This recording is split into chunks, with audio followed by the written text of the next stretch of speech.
ఏంటి మనం ఈ మధ్య అదోలా ఉన్నావు? ఇంతకీ నీ జిమ్ పనులు ఎంతవరకు వచ్చాయి? ఈ ఊర్లో జిమ్ చేయటం ఎవరికి ఇష్టం లేదనుకుంటా సార్.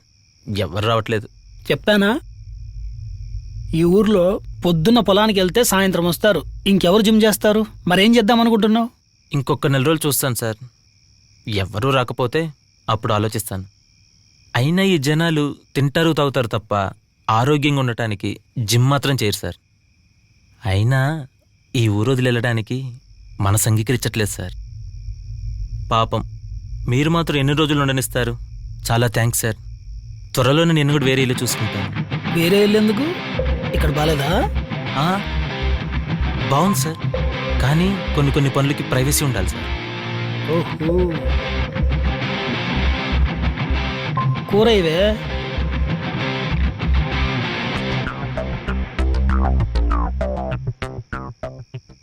సాయ్, ఆ? కూర అడిగితే అన్నం పెడుతున్నావేంటే? బాగా పరధ్యానంగా ఉన్నట్టున్నావు. ఏం ఆలోచిస్తున్నావు? అబ్బే అదేం లేదండి, గ్యాస్ అయిపోయింది. రాత్రికి వంట ఎలా చెయ్యాలా అని ఆలోచిస్తున్నాను.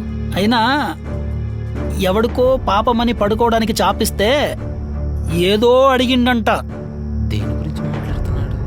అర్థం కాలేదండి. నీ చూపు పక్కదారిలో ఉంటే ఏమర్థమవుతుంది నీకు?